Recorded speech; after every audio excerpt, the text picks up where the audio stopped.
Hello and welcome along to Inside the Octagon's one-round challenge. As we greatly appreciate our growing fan base, we want to give you guys a little bit extra. So, we have a challenge where we give Dan 5 minutes to technically analyse a bout. Now, that bout could be one that's flying under the radar, one of special interest, a real sleeper on the fight card. For this, for 201, we have chosen Pearson versus Masvidal. Now, they have about 70 professional mixed martial arts bouts between them, plus everything else that they were doing before. It's a debut for Ross Pearson, who fought at International Fight Week, didn't get the victory that he was looking for, but now faces a very wily, clever fighter in Masvidal. But what is it about this fight that you really like? Well, there are a multitude of things. Obviously, they're both very talented strikers.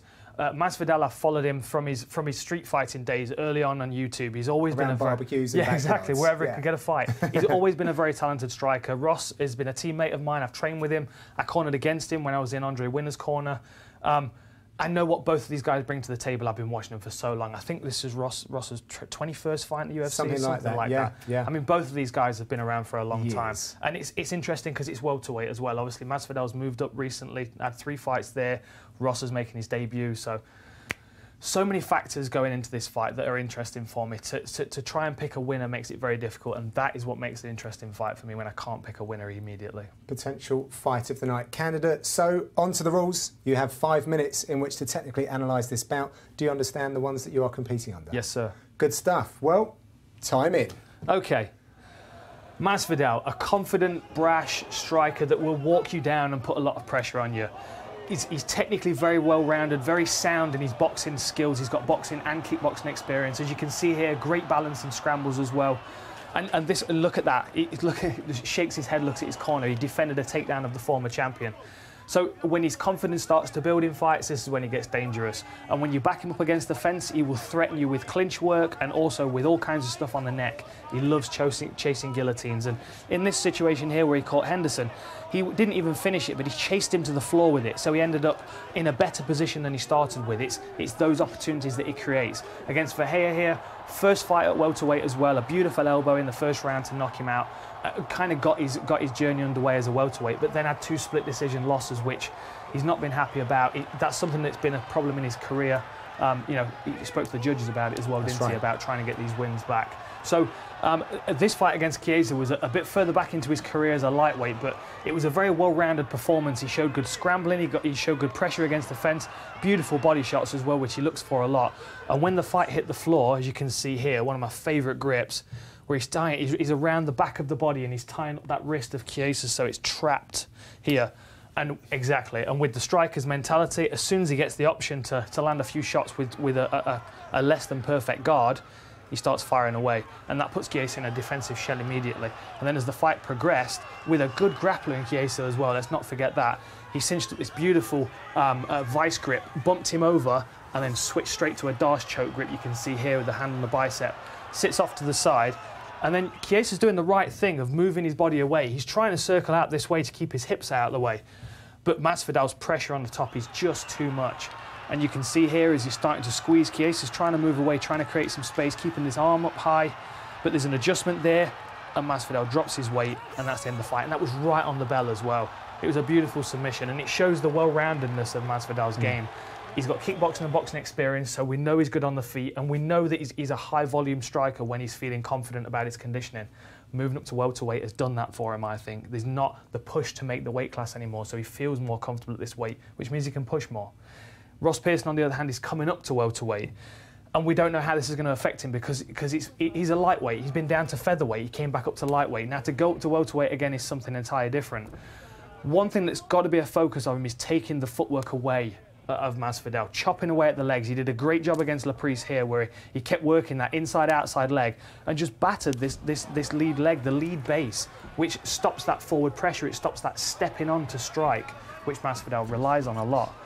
And the tenacity in his takedowns as well, and the tenacity in his attack is something that will match Masvidal. Even if he doesn't match him with size and reach, he will definitely match him with tenacity. And he finds his way inside. We talked about it with Lawler, where he's slipping inside and finding his way. He's got beautiful head movement and rolling, which works him into situations where he can land good, powerful shots.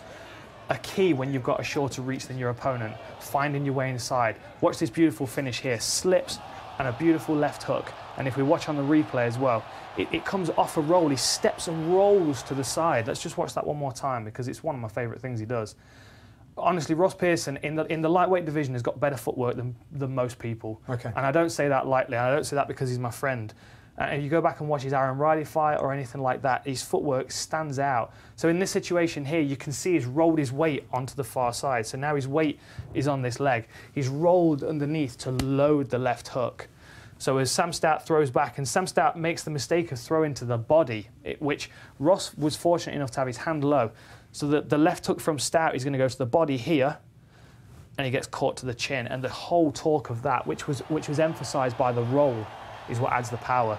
And then the short range power as well, that short right hand that he landed on Gray Maynard was the beginning of the end of the fight. Maynard never recovered from it, and a lot of people missed it. But again, the same footwork. He lands the right hand, then he rolls underneath and pops up at the other side.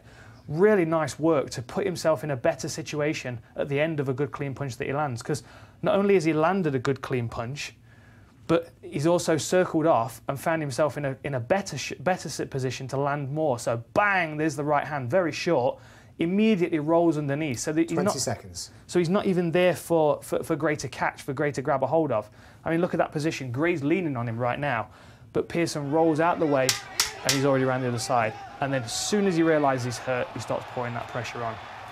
It is a great performance for Ross Pearson, but he's going to need a great performance against Masvidal, who is by far his most toughest test. Nope. That's it. Pretty much right there. Pretty much right there. Well done. Take a bow. Thank you. Nice one. Nice one. Very nice stuff. And it's got me even more excited for this fight. Oh, it's such a good fight. Really good Honestly, fight. it's such a... I can't emphasise how excited I am about this fight, really. And it's a very, very important fight individually, of course, for these fighters. But at that stage of their respective careers, Ross obviously looking for new opportunities. Masvidal still trying to find a way to win. Yeah. Hopefully doesn't want to go anywhere near the judges as well. Of course. And Ross is up and down as well. He's win one, lost one. He's got to get 2 wins together in a row. And that frustrating decision loss that he's coming off, he's going to want to turn that around.